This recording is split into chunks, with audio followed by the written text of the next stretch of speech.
მამისა და ძისა და სულისა წმინდის სახელით. დღევანდელი ჩვენი საუბრის თემაა გიორგი მერჩულეს გრიგოლ ხანძთელის ცხოვრება. გრიგოლ ხანძთელი თბილისელ მართლმორწმუნე დიდებულთა ოჯახს მიეკუთვნება. იგი აღზრდილია ნერსე ერისთავის ოჯახში. ნერსე ერისთავის მეუღლე არის გრიგოლ ხანძთელის მამიდა. აქვე უნდა დავძინოთ, რომ ამ ოჯახში აღზრდილია ასევე წმინდა აბო-თბილელი. გრიგოლი ბავშვობიდანვე მეტად სათნო ადამიანია. იგი ეუფლება უცხო ენებს. კითხულობს ფსალმუნებსა და საღვთო ლიტერატურას. იმდროინდელ ფილოსოფთა სიბრძნეებს. ლიტერატურის არჩევაში ღმერთს სთხოვს დახმარებას, რათა სულისთვის საჭირო ლიტერატურა მოიძიოს. რასაც კითხულობს, ყველაფერი ზეპირად იცის. გრიგოლის განათლების, მისი სწავლულობის გამო უფროსები მას სთხოვენ მღვდლობას, რაზეც გრიგოლი უარს აცხადებს. რადგანაც მღვდლობა არის იესო ქრისტე ნაზარეველის ჩვენი ღმერთის მსახურების გაგრძელება დედამიწაზე. მღვდლობა სახარებისეული ხელდასხმა. მღვდლის ბაგეები სიმართლეს უნდა იცავდნენ და მისი პირიდან ხალხი რჯულს უნდა სწავლობდეს, რადგანაც მღვდელი ყოვლის შემძლე ღმერთის კეთილი ანგელოზია დედამიწაზე. მღვდლის ინაბარა დატოვა ქრისტემ დედამიწაზე თავისი მიმდევრები და საერთოდ მთელი კაცობრიობა.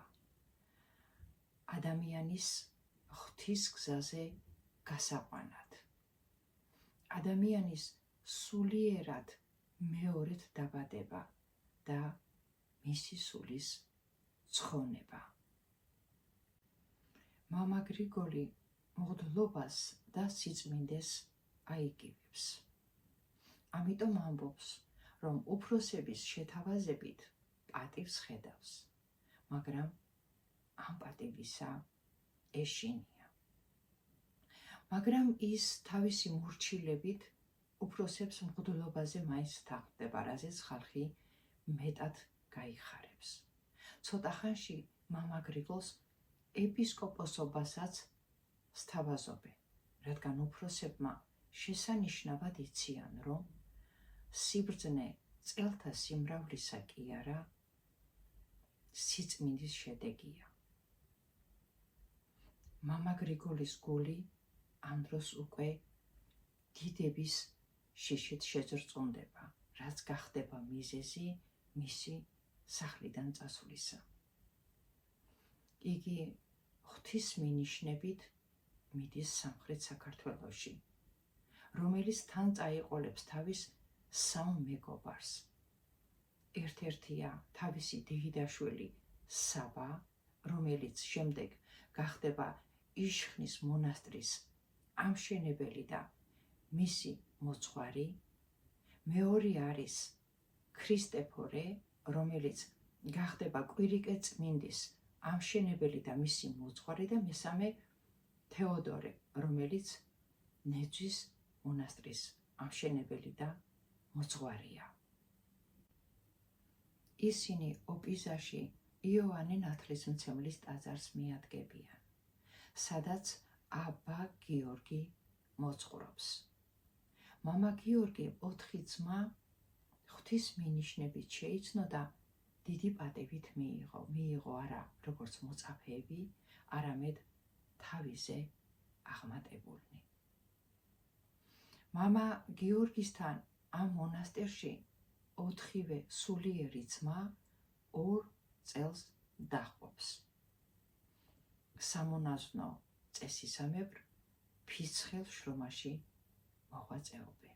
იმის და მიხედვით, რომ მამა გრიგოლს სწადია განდეგილი ცხოვრება, ის აქ სწავლობს კარგ საქმეს,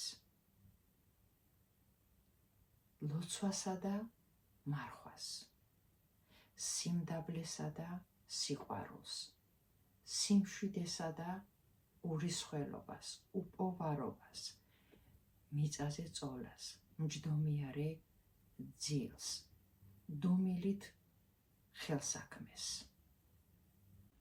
ეცნობა განდეგილთა გამონათქვამებს. მამა გრიგოლი გამოცხადების მიხედვით შეხვდება დაუდებულ ბერ ხუედიოსს, რომელიც თავადაც გაუმჟღავნებს ხილვას და მიუთითებს ადგილს, სადაც მონასტერი უნდა ააშენოს გრიგოლმა. მამა გრიგოლი დაუჯერებს ირწმუნებს ხუედიოსის სიტყვას და თავის სამ სულიერ ძმასთან ერთად ტოვებს ოპიზას და გადადის ხანძთაში. ხანძთაში ის შეარჩევს სამონასტრო ადგილს ფიცხელ კლდეზე. 4 ძმა ერთად აშენებს მონასტერს, რომელიც ხდება ჩვენი სამშობლოს სულიერების ავტოპორტრეტი. არქიტექტორის გვირგვინია. მონასტრის გუმბათი ქართული ხელოვნების უმაღლესი მწვერვალია. ამ ულამაზეს ბუნებაში ნატიფ ძეგლთა შორის ხანძთის გვირგვინი გვირგვინთა გვირგვინია. ის თავისი ფორმით ნახევრად გაშლილი ქოლგის ფორმას წააგავს, რომელიც შემსილია წრიული სვლით, პირწმინდად წაგათლილი წახნაგოვანი ქვებით. გუმბათის ზომების შეფარდება, თაღების განლაგება, მოყვანილობა და მათი ზომების ზუსტი პროპორციები დღევანდელი სპეციალისტის თვალისა და შესაძლებლობისთვის საკვირველებას წარმოადგენს. მამა გრიგოლი და თავისი საძმო ერთნაირად მონაწილეობს მონასტრის მშენებლობაში. ისინი კილოგრამების გათვალისწინებით ყიდულობენ საშენ მასალას და ისე ეზიდებიან იმ ციცაბო კლდეზე. ძმები თავიდან ცარიელი ხელებით იწყებენ მშენებლობას, მაგრამ შემდეგ მამა გრიგოლი გაიცნობს მორწმუნე აზნაურ გაბრიელ დაფანჩულს, რომელიც არა მარტო ხანძთის მშენებლობაში, არამედ დედათა მონასტრების მშენებლობაში ეხმარება. დედათა მონასტრების მშენებლობა გამოიწვია იმ საკითხმა, რომ დიდგვაროვან გარდაცვლილ ქალთა დაკრძალვა მამათა მონასტერში ან მის ტერიტორიაზე იყო აკრძალული. აი ამიტომ აშენდა დედათა მონასტრები. გაბრიელ დაფანჩული გააცნობს გრიგოლ ხანძთელს აშოტ კურაპალატს, რომელიც იმ პერიოდისათვის თბილისიდან დროებით იყო გამოსული ამირას ხელმწიფების გაუსაძლისობის გამო სამხრეთ საქართველოში. დიდებული მეფე აშოტ კურაპალატი სტუმრად მიიწევს მამა გრიგოლს, რომელიც ნოხის წინ ფეხზე წამომდგარი შეხვდება სტუმარს, რაც იმ დროისთვის მეფის მხრიდან სტუმრის ამდაგვარი მიღება დიდი პატევის ნიშანია. მამა გრიგოლი ბაგრატიონთა დინასტიას აკურთხებს, დალოცავს აშოტ კურაპალატს და მის 3 ვაჟიშვილს, ადარნესტეს, ბაგრატს და გუარამს. ბაგრატიონთა დინასტია 1000 წლამდე იმეფებს. ისინი ისტორიაში შესულები არიან არა როგორც საქართველოს რომელიმე კუთხის, არამედ მთლიანი საქართველოს მეფის სახელით. აშოტ კურაპალატი ყველანაირი სახის დახმარებას ზეჭარბად გასცემს. მას სრული სიზუსტით აქვს აღქმული, გათვითცნობიერებული სასულიერო და ხელისუფალთა შორის სუფთა, ღვთიური, მტკიცე ურთიერთობის აუცილებლობა, რაც გარანტიაა სახელმწიფოს სიძლიერისა, სასულიერო და საერო საკითხებში. დიდებული მეფე აშოტ კურაპალატი გარდაიცვლება, რაც ამწუხრებს მამა გრიგოლს. ამ მომენტს მტერი ხელიდან არ უშვებს და არა ჯანსაღი მიზნით ჩვენს შინაურ პოლიტიკაში ჩაერევა. უმცროსი ვაჟის მაგივრად, როგორც წესი რომ მემკვიდრეობა უმცროს ვაჟზე უნდა გადასულიყო, ჩვენი მტერი შუათანა ვაჟს, ბაგრატს დასვამს ტახტზე. როგორც ამბობენ, სიტყვა ღმერთიაო და სიტყვას აქვს განუსაზღვრელი ძალა, ესეთი ძალა ჰქონდა ამ მომენტში მამა გრიგოლის კურთხევას მთელს დინასტიაზე. მან აკურთხა აშოტ კურაპალატის ოჯახი და მისი ვაჟები და არც ერთი ვაჟი არ წამოეგო მტრის ანკეს. ბაგრატი კი დაჯდა ტახტზე მტრის მითითებით და გადაწყვეტილებით, მაგრამ სამივე ვაჟი ერთდროულად წარმართავს სამეფო საკითხს. ერთდროულად მიჰყავს ერი სამივე ძმას. ბაგრატი პირნათლად ასრულებს მამის საქმეს, პირნათლად განაგრძობს. ასევე ქველმოქმედებას სხვა დანარჩენ საქმეებთან ერთად, რასაც მამა გრიგოლს სამძიმარზე მისულს ჰპირდება. ამდაგვარად გაერთიანდა საერო და სასულიერო ლაშქარი, რათა ქვეყანა ერთად ეშენებინათ.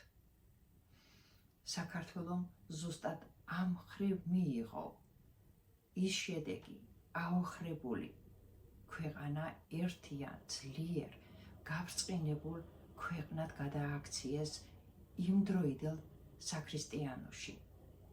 ეს არის ის ჭეშმარიტი მიდგომა იმ სწორი გზისა, რომლითაც შეიძლება მომხდარიყო ქვეყნის აღდგენა, აშენება, გაძლიერება და აყვავება. რაც ხდება ამ ორი ძირითადი ძალის შეერთება შერწყმით და მხოლოდ.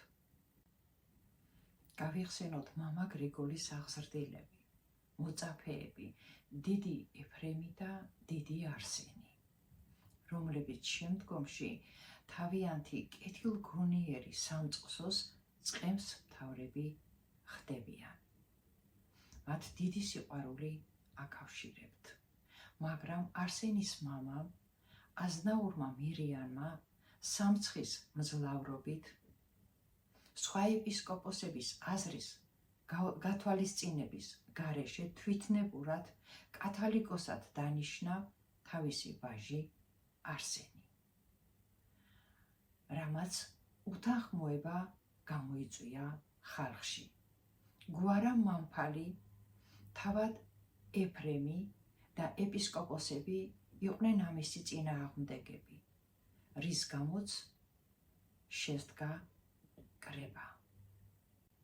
შეკრებისას ყველა ეპისკოპოსი, უდაბნოთა ყველა მამა გრიგოლს ელოდა და როდესაც გამოჩნდა მამა გრიგოლი, ის იყო ჯორზე მჯდომი, შემოსილი მამათა კრებულში და ეს უბადრუკი სამოსი მამა გრიგოლს უბრწყინავდა. მისი კუნკული ჰგავდა არა კუნკულს, არამედ პატიოსანი ქვებით შემკულ სამეფო გვირგვინს. ყოველგვარი გადაჭარბების გარეშე. შეკრებაზე აზნაურ მირიანის თვითნებურად მიღებული გადაწყვეტილების წინააღმდეგი იყო ბევრი. რამდენადაც მამა გრიგოლი ჭეშმარიტი მოძღვარი იყო, იმდენად ეჯერა ხალხს, რომ ის სწორ სამართლიან გადაწყვეტილებას მიიღებდა.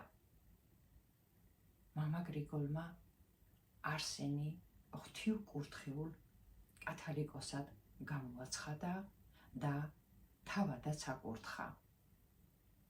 მამა გრიგოლის თავზე გადმოსულმა სულიწმინდის ძალამ, რაც იქ მყოფმა ყველამ იხილა, იმდენად იმოქმედა, რომ ყველამ მიიღო მამა გრიგოლის მიღებული გადაწყვეტილება და არსენი მიიღეს კათალიკოსად. არსენი დარჩა კათალიკოსად და მართლაც ის სულიერების ამობრწყინებული ცისკარია სვეტიცხოვლის საყდარში. საქართველოს 300-მდე კათალიკოს პატრიარქი ჰყავდა. იქიდან წმინდანია 10. აი ამ 10 წმინდანის სიაშია არსენი. ნეტარი გრიგოლი იმდენად დიდია, როდესაც ის ხედავს აშოტ კურაპალაც ცოდვაში მდგარს, რომელსაც როგორც ნაწარმოებშია მოხსენიებული, ეგრეთ წოდებული სიძვის დიაცი თავის მეუღლესთან ერთად ოჯახში ერთ ჭერქვეშ ჰყავს, მამა გრიგოლი თავის თავზე იღებს პასუხისმგებლობას მეფის დაკითხვის გარეშე ეს დიაცი გამოჰყავს სასახლიდან და მიაბარებს დედა თებრონიას მერეს მონასტერში. მამა გრიგოლს ქვეყნის ცოდვიდან გამოსვლის მიზეზი აძლევს ამ დიდ გამბედაობას, რადგანაც თუკიც ქვეყნის ხელმწიფე ცოდვაში დგას, ეს ცოდვა გადადის არა მხოლოდ მის შთამომავლობაზე, არამედ მთელს ერზე. მამა გრიგოლი მეფე აშოტ კურაპალაც და მთელ ქართველ ერს თავისი საქციელით განაშორებს მძიმე ცოდვას. მამა გრიგოლი ყოველი საქმის პირნათლად და კანონიერად შემსრულებელია, რაც მის სიმკაცრეზე მიგვითითებს. მისი ესეთი სულიერება შემწყნარებლობის ნიადაგსაც იძლევა ყოველი მომნანიებელი ადამიანის მიმართ. ამისი მაგალითი გვაქვს ადარნესტეს ცხოვრების რომანული ეპიზოდი. მეფე ადარნესტეს შეუყვარდება ქალი, რის გამოც თავის მეუღლეს გაშორდება და სამშობლოში აფხაზეთში დააბრუნებს. მას ცილსას დასწამებენ. იგი გახდება მონაზონი დედა ანასტასია. მეფე დედაკაცს შეირთავს ცოლად. დროთა განმავლობაში თავად მეფე, დედაკაცი და მათი საერთო შვილები მძიმედ დაავადდებიან. დედაკაცი თავის დანაშაულს ხვდება ჩავარდება სინანულში და მერეს მონასტერში დედა თებრონიასთან მივა. დარჩება სამუდამოდ. როდესაც გარდაიცვლება ეს დედაკაცი, მას მიწა არ მიიღებს. სამჯერ დაკრძალავე მიწა სამჯერვე თავისით ამოაგდებს ცხედარს უკან. ამ დროს დედა თებრონიას სისხლად არჩენია მამა გრიგოლს მიმართოს დასახმარებლად. მამა გრიგოლი დაივიწყებს მეფე ადარნესტეს და ამ დედაკაცის დანაშაულს და შეუდგება ლოცვას. მამა გრიგოლი წერილს უწერს მონასტრის ტერიტორიაზე გარდაცვლილ მონაზვნებს, რომ მათ ილოცონ ეს ქალი მიწამ აქ მიიღოს და ქრისტემ კი მისი სული ცაში. დედა თებრონია თავიდან მარხავს ამ დედაკაცს მეოთხედ და მამა გრიგოლის ლოცვის შემდეგ მიწა მიიღებს მის ცხედარს. მამა გრიგოლის კურთხევის გარეშე და უფრო მეტიც მის მალულად ქრისტეფორე და თეოდორე მიდიან აფხაზეთის მეფე დიმიტრისთან მონასტრის ასაშენებლად. მათ გაუჩნდათ სურვილი ცალკე მსახურობისა. ამ ამბის გამგები მამა გრიგოლი დაღონდება და მიდის მათ დასახმარებლად, რათა კურთხევის გარეშე წასულ ძმებს განსაცდელი არ შეემთხვათ. ის მოუძებნის მონასტრის ადგილს. მისცემს კურთხევას მონასტრის ასაშენებლად და დაუტოვებს იმ საღვთისმეტყველო წიგნებს, რომლებიც წინასწარ მათთვის აქვს წაღებული. მამა გრიგოლი თავის ძმებს ღვთისნიერად ექცევა მათი საქციელის მიუხედავად. ააგეს მონასტერი, უბის მონასტერი წმინდა გიორგის სახელობისა, რომელიც დღესაც დგას. და დალოცავს ასევე მეფე დიმიტრისაც, მიუხედავად იმისა, ქრისტეფორე და თეოდორე რომ იყვნენ მასთან, ეს ამბავი მეფემ მამა გრიგოლს დაუმალა. მამა გრიგოლი უაღრესად განათლებული ადამიანია. მან ყველა ლოცვაზე პირად იცის. ის დარწმუნებულია, ეკლესია მაშინ არის ძლიერი და სრულყოფილი, როდესაც შინაური პოლიტიკის ღვთის კანონის დაცვით ცხოვრობს. მამა გრიგოლი წერს ეკლესიის წესგანგებას, რომლის ნაწილიც აქვს შემოტანილი და მისი დამტკიცებისას ის მკაცრად ითვალისწინებს ჩვენს კანონებს. აი ესე ჩვენი დოგმის კაცრი დაცვით ის ჩვენს ეკლესიას გამართავს. მამა გრიგოლმა იცის გაუნათლებლობა, უსწავლებლობა ეკლესიას ვერ გამართავს და სულიერად ეკლესიას და საერთოდ ერს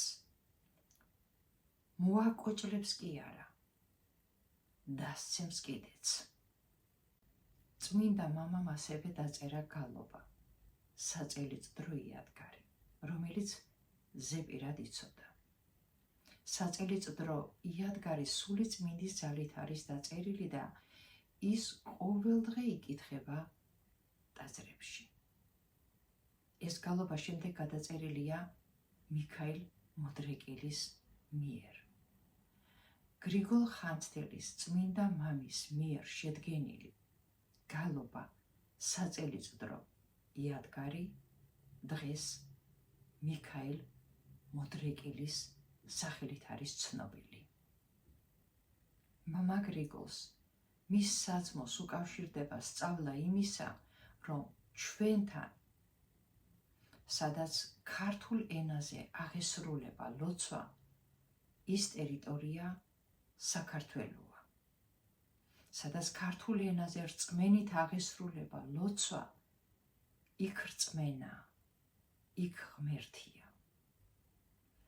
მამა გრიგოლი პირველი ჩასწვდა ერის იმ სრულყოფას, რასაც ქვია მამული, ენა და სარწმუნოება, რისი დაცვა, გაძლიერება და აყვავება ყოველი ჩვენთაგანის ვალია. ამ ნაწარმოების ავტორი გადმოგვცემს, რომ მამა გრიგოლი სახლიდან წასულია ისე, რომ დედამ არ იცოდა. დედა მხოლოდ სიბერის პერიოდში იგებს, რომ მისი შვილი სამხრეთ საქართველოში ემსახურება ღმერთს, რომელიც თავის მხლებლებითურთ წავა დედა თებრუნიასთან მერეს მონასტერში. დედა თებრუნია დაიბარებს მამა გრიგოლს, რომელიც ამ ამბის გაგების შემდეგ მუნვე ეწვევა დედას. შვილის დანახვაზე მამა გრიგოლის დედა ჯერ ღმერთს აკურთხებს და მერე შვილს. მამა გრიგოლი თავის დედას მხლებლებთან ერთად დატოვებს დედა თებრონიასთან მერეს მონასტერში, სამუდამოდ. მამა გრიგოლმა იცის, რომ ღვთისმსახურება, განდეგილობა ერისთვის საკმარისი არ არის.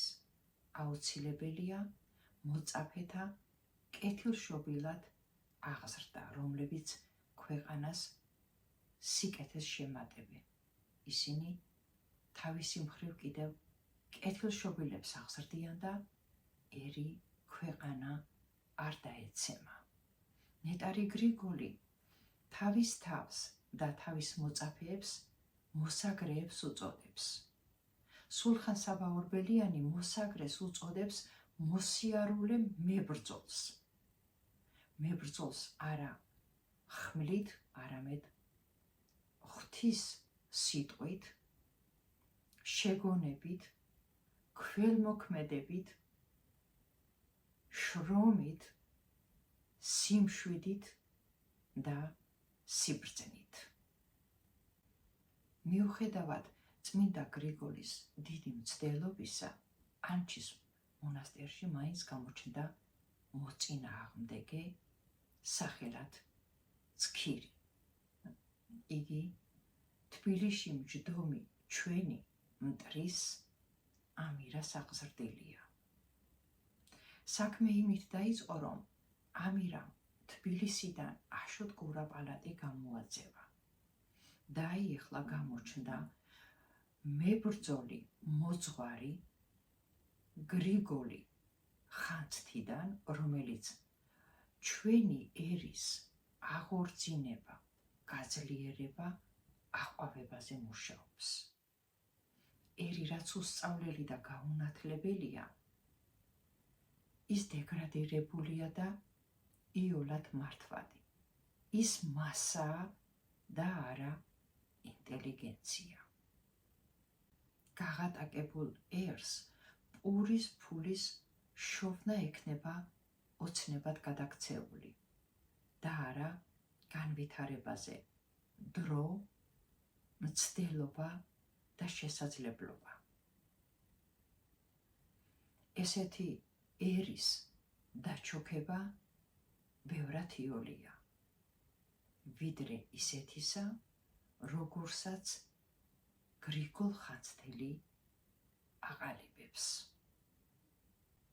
ამირას გეგმაშია გრიგოლ ხანძთელის ფიზიკური განადგურება. იგი ცქირს მიანიჭებს დიაკონის წოდებას. ანჩის მონასტრის ეპისკოპოსი უცბად გარდაიცვლება და ამირა ცქირს ჩააბარებს ანჩის ეპარქიას. ცქირი იშოვის ვინმე ლირბს, რომელსაც სამ გრივ ფეტვს და 5 თხას შესთავაზებს გრიგოლის სიკვდილის სანაცვლოდ. ანჩელი ლირბი მამა გრიგოლს გზაზე ხვდება მოსაკლავად. ლირბი ხედავს მოძღვარს მტირალს და მლოცველს და მას თავზე ადგია ცისარტყელა, რომელიც ცას უერთდება. ლირბი დაეცა მიწაზე. მამა გრიგოლი მივიდა მასთან და უთხრა: შვილონო, თუ 3 გრივი ფეტვისა და 5 თხისთვის უნდა ისე დაეცე, რომ მართალი ადამიანი მოკლა.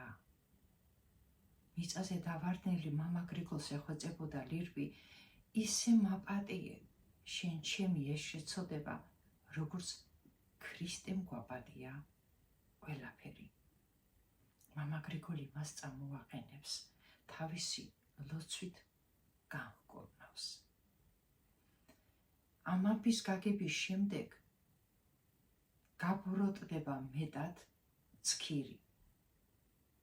მამა გრიგოლისა და სხვა მამების შემწეობით იგი იქნება მხილებული უამრავ უზნეობაში და წუთებში გადიაკონებულ, გაეპისკოპოსებულ ცქირს გახდიან მოძღვრის სამოს და ტაძრიდან გააგდებენ.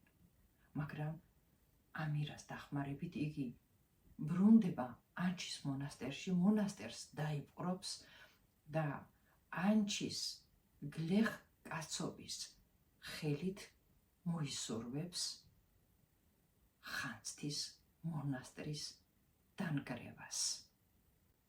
ანჩის გლეხ კაცობა მიადგა ხანძთას დასანგრევად. სანამ ისინი შეუდგნენ მონასტრის დანგრევას, მანამ ცნობა მივიდა იმის შესახებ, რომ ცქირი უცაბედად გარდაიცვალა. აი ესე გადარჩა ხანძთის მონასტერი ქართველების ხელით დანგრევას. დიდება წმინდა სამებას. ამინ. მამა გრიგოლი ღვაწლმოსილი ადამიანია. მისი ყველა კეთილი საქმის შესახებ ამ ჩვენი საუბრის დროში ვერ ვისაუბრებთ. ვიტყვი ძალიან მოკლედ. მამა გრიგოლმა ააშენა 5 მონასტერი, 2 ქალთა მონასტერი, მერესი და გულნათის და 3 მამაკაცთა მონასტერი, ხანძთა, შატბერი და უბისა. ქალთა მონასტრები მერე და გულნათი აშენებულია კეთილი აზნაურის, გაბრიელ დაფანჩულის ქველმოქმედებით. ხანძთის მონასტერი აშენებულია გაბრიელ დაფანჩულისა და მეფე აშოტ კურაპალატის ქველმოქმედებით. შატბერი მეფე ბაგრატის ქველმოქმედებით. უბისი აფხაზეთის მეფის დიმიტრის ქველმოქმედებით. მამა გრიგოლმა იცის თავისი გარდაცვალების დღე. მასთან იმყოფება იმ დღისით მამა ზენონი, რომელიც აძლევს შეკითხვას ნათლობის შესახებ. მამა გრიგოლი მას პასუხობს: ჭეშმარიტი ქრისტიანის შვილს ვერ მონათლის მწვალებელი მღვდელი, რადგან მას არ გააჩნია სინათლე. უმჯობესია მოუნათლავი მოკვდეს, ვიდრე ურსჯულოება რჯულის დარღვევით. მაგ დღისით მამა გრიგოლს მამა მაკარი აძლევს შეკითხვას სამების თანასწორობის შესახებ. ნეტარი მას აძლევს ესეთ პასუხს: ესაიასგან ისწავლე შვილო, რომელმაც სერაფიმებისგან ისწავლა წმინდა სამების თანასწორი პატივი. წმინდა, წმინდა, წმინდა უფალი საბაოდ. წმინდა გრიგოლ ღვთისმეტყველი კი ბრძანებს: თუკიც ადამიანი ერთ ოთახში 3 სანთელს დაანთებს, მისი სინათლის გაყოფა თავის ძალუც, რაც ნიშნავს, რომ მამა არაფრით მეტი არ არის ძეზე. 861 წელს 102 წლის ასაკში გარდაიცვლება წმინდა მამა გრიგოლ ხანძთელი, რომელიც თავის ძმების გვერდზე საერთო საძვალეზეა დაკრძალული. შეგვეწიოს წმინდა მამა გრიგოლ ხანძთელის ლოცვა ყველა ქრისტიანს.